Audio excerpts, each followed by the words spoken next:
ಬಂಧುಗಳೇ ನಮಸ್ಕಾರ. ನಾವಿಂದು ಹಳೇಬೀಡಿನ ಸಮೀಪ ಇರತಕ್ಕಂಥ ಪುಷ್ಪಗಿರಿ ಮಲ್ಲಿಕಾರ್ಜುನ ಸ್ವಾಮಿ ದೇವಾಲಯದ ಮುಂದಿದ್ದೇವೆ. ಇದು ಸಹ ಹೊಯ್ಸಳರ ಕಾಲದ ಶೈಲಿಯ ಈ ಒಂದು ದೇವಸ್ಥಾನ ಆಗಿದೆ. ಅಲ್ಲಿ ಪುಷ್ಪಗಿರಿ ಮಹಾಸಂಸ್ಥಾನದವರು ಇದನ್ನು ಭಾಳ ಚೆನ್ನಾಗಿ ಮೇಂಟೈನ್ ಮಾಡಿದ್ದಾರೆ. ಇದು ಹಳೆಯ ಕಾಲದ ಒಂದು ಶಿಲ್ಪಕಲೆ ಹೊಂದಿರತಕ್ಕಂಥ ದೇವಾಲಯ. ಬನ್ನಿ ಪುಷ್ಪಗಿರಿಯ ಶ್ರೀ ಮಲ್ಲಿಕಾರ್ಜುನ ಸ್ವಾಮಿಯ ದರ್ಶನವನ್ನು ಮಾಡ್ಕೊಂಡು ಬರೋಣ.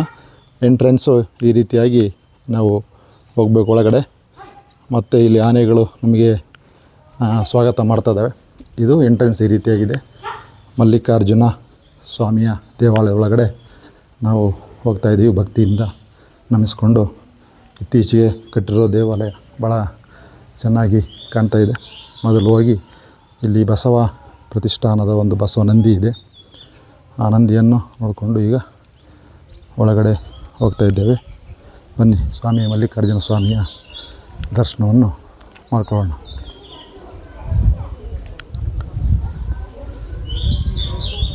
ಒಳಗಡೆ ಮಲ್ಲಿಕಾರ್ಜುನ ಸ್ವಾಮಿ ನೋಡಿ ನಮಗೆ ದರ್ಶನ ಕೊಡ್ತಾಯಿದೆ. ಅದೇ ಮಲ್ಲಿಕಾರ್ಜುನ ಸ್ವಾಮಿ. ಈ ಒಳಗಡೆ ಹೋಗಿ ನೋಡ್ತಾ ಹೋಗೋಣ. ನಮ್ಮೊಂದಿಗೆ ಶಶಿ ಅಂತ ಇದ್ದಾರೆ ಸ್ವಾಮೀಜಿಗಳು. ಈ ಪುಷ್ಪಗಿರಿ ಮಲ್ಲಿಕಾರ್ಜುನ ಸ್ವಾಮಿ ಬಗ್ಗೆ ಮಾತನಾಡ್ತಾರೆ. ಮಾತಾಡಿ, ಹಿಡ್ಕೊಂಡು ಮಾತಾಡಿ. ಇಲ್ಲಿ ಎಷ್ಟು ಥರ ಮಲ್ಲಿಕಾರ್ಜುನ ಸ್ವಾಮಿ? ಒಟ್ಟೊಂದು 8-10 ಇದೆ.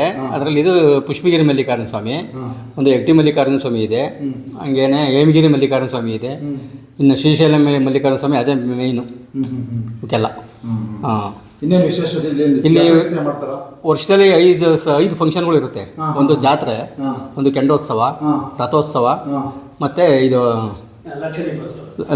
ಮತ್ತು ಇದಿರುತ್ತಲ್ಲ ಅದು ನವರಾತ್ರಿ ಉತ್ಸವ ಇರುತ್ತೆ. ಇಲ್ಲೂ ಇಷ್ಟು ವರ್ಷದಲ್ಲಿ 5 ಭಕ್ತಾದಿಗಳು ತುಂಬ ಜನ ಭಕ್ತರುಗಳು ಪ್ರತಿ ದಿವಸನೂ ಇರುತ್ತೆ. ಬೆಳಗ್ಗೆ 6ರಿಂದ ಸಂಜೆ 6ರವರೆಗೂ ದೇವಸ್ಥಾನ ಓಪನ್ ಇರುತ್ತೆ.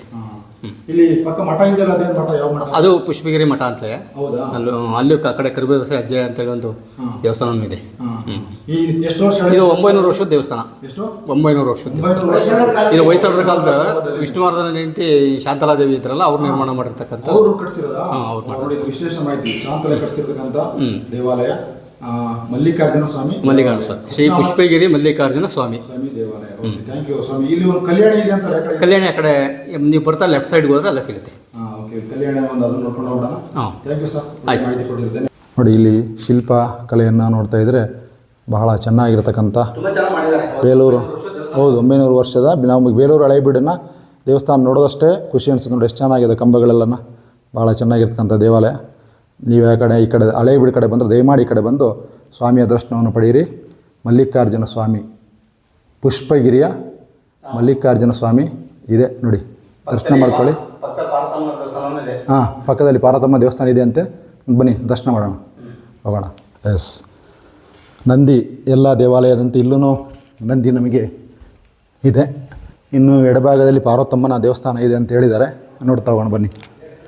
ಮಲ್ಲಿಕಾರ್ಜುನ ದೇವಾಲಯದ ಪಕ್ಕದಲ್ಲಿ ಪಾರ್ವತಮ್ಮನ ದೇವಾಲಯ ಇದೆ. ಇಲ್ಲಿ ಹೋಗಿ ತಾಯಿಯ ಪಾರ್ವತಿ ದೇವಿಯ ದರ್ಶನವನ್ನು ಮಾಡ್ಕೊಂಬರೋಣ. ನೋಡಿ ಎಷ್ಟು ಚೆನ್ನಾಗಿರ್ತಕ್ಕಂಥ ಇಲ್ಲೂ ಶಿಲ್ಪಕಲೆ ಇದೆ. ಅದನ್ನು ನೋಡ್ತಾ ಒಳಗಡೆ ಹೋಗೋಣ. ಬಂಧುಗಳೇ, ಧರ್ಮೇಂದ್ರ ಅವರು ಈ ದೇವಾಲಯದ ಬಗ್ಗೆ ಕೆಲವು ಮಾಹಿತಿ ಕೊಡ್ತಾರೆ. ಇದು 1,000 ವರ್ಷದ ಹಿಂದಿನ ದೇವಸ್ಥಾನ. ಇದು ಒಟ್ಟು ಜೈನ ಬಸದಿಗೆ ಟೆಂಪಲ್ಗೆ ಸಂಬಂಧಪಡುತ್ತೆ. ಹಿಂದೆ ರಾಜರ ಕಾಲದಲ್ಲಿ ವಿಷ್ಣುವರ್ಧನ್ ಶಾಂತಲಾದೇವಿ ವಿಷ್ಣು ರಾಜ್ಯಭಾರ ಮಾಡ್ಬೇಕಾದ್ರೆ ಅವರು ಶೈವ ಧರ್ಮಕ್ಕೆ ಕನ್ವರ್ಟ್ ಆಗಿಬಿಟ್ಟು ವೀರಶೈವ ಧರ್ಮ ಭಾಳ ಶ್ರೇಷ್ಠ ಅಂತ ಎಲ್ಲ ಹೇಳಿ ಅವಾಗ ಅಲ್ಲಿ ಹಳೇಬೀಡಲ್ಲಿ ಹೊಯ್ಸಳೇಶ್ವರ, ಶಾಂತಳೇಶ್ವರ 2 ದೊಡ್ಡ ಲಿಂಗ ಸ್ಥಾಪನೆ ಮಾಡಿದ್ದಾರೆ. ಆವಾಗ ಇಲ್ಲಿ ದೇವಸ್ಥಾನ ಎಲ್ಲ ಕಟ್ಟಿದಾಗ ಇಲ್ಲಿ ಗೋಪುರ ಮಾಡಬೇಕು ಅಂತ ಮಾತಾಡ್ಕೊಂಡಿದ್ರಂತೆ. ಗೋಪುರ ಶಿವನಿಗೆ. ಅವಾಗ ಹಳೇಬೀಡಲ್ಲಿ ಅದು ನಾವು ಕೆತ್ತಿರ ಅಂತ ಮಾಡಿದ ಕೆಲಸ ಜಗನ್ನಾಥವ್ರಿಗೆ ಏನೋ ಗೊತ್ತಾಯ್ತಂತೆ. ಇದು ನಾವು ಮಾಡಿರೋಂಥ ಕೆಲಸ ಇದು ನರಮಂದ್ರಿಗೆ ಸಿಗಲ್ಲ, ಕಳಶ ಹಾಕಿ ಓಪನ್ ಮಾಡೋದು ಬೇಡ, ಹಂಗೆ ಇರಲಿ ಅಂತ ಈ ಹಳೇಬೀಡು ದೇವಸ್ಥಾನ ಈಗಲೂ ಕಳಶ ಹಾಕಿಲ್ಲ ನೋಡಿ, ಆ ಥರ ಇದೆ. ಆವಾಗ ಮಲ್ಲಿಕಾರ್ಜುನ ಸ್ವಾಮಿ ಬಂದು ಇಲ್ಲಿ ನೆಲೆಸಿರುವಂಥ ಕತೆ ಹೇಳ್ತಾರೆ. ಹಿಂದೆ ಪರಮೇಶ್ವರನು ಎಷ್ಟೋ ಬರಲೇ ಇಲ್ವಲ್ಲ, ದೇವತೆಗಳೆಲ್ಲ ಪರಮೇಶ್ವರನ ಕಳಿಸಿದ್ವಲ್ಲ, ಈ ಥರ ಪಾರ್ವತಿ ಹಿಂದ್ಗಡೆ ಹುಡುಕಿ ಬಂದಾಗ ನಾನು ಈ ಥರ ಆಯಿತು, ಅಲ್ಲಿ ಹಳೇಬೀಡು ದೂರ ಓಪನ್ ಮಾಡಿ ಕಳಶ ಹಾಕಲಿಲ್ಲ, ನಾನೀಗ ಸ್ಥಾಪನೆ ಮಾಡಿದ್ದೀನಿ, ನನ್ನ ಎಡಗಡೆ ನೀವು ಸ್ಥಾಪನೆ ಆಗುವಂಥ ಪಾರ್ವತಿ ದೇವಿಗೆ ಶಿವ ಹೇಳಿದ್ರಂತೆ. ಇದು ಇವತ್ತಿನ ಕಥೆ ಇದು. ಧನ್ಯವಾದಗಳು ಸರ್. ಪುಷ್ಪಗಿರಿ ಮಠ ನೋಡಿ ಬಂಧುಗಳೇ, ಒಂದು ವಿಶೇಷವಾದ ಮಠವನ್ನು ಇಲ್ಲಿ ಕಟ್ಟಿದ್ದಾರೆ. ಆ ಕಡೆ ನಿಮಗೆ ಹಳೇಬೀಡು, ದೂರದಲ್ಲಿ ನಿಮಗೆ ಹಳೇಬೀಡು ಕಾಣಿಸುತ್ತೆ.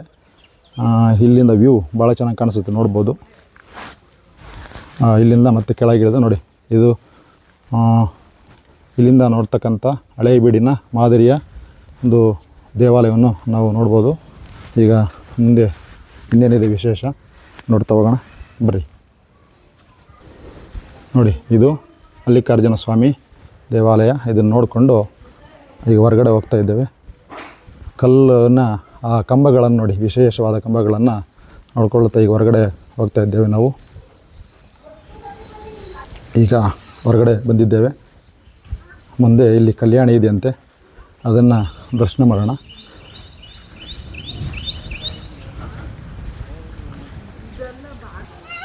ನೋಡಿ, ಇಲ್ಲಿ ನವಿಲುಗಳನ್ನು ಕಾಣ್ಬೋದು. ಪುಷ್ಪಗಿರಿ ಮಲ್ಲಿಕಾರ್ಜುನ ಸ್ವಾಮಿ ದೇವಾಲಯದ ಹೊರಗಡೆಯಿಂದ ನೋಡಿದಾಗ ಸುಂದರವಾದ ವಾತಾವರಣ ನಮಗೆ ಕಾಣಿಸುತ್ತೆ.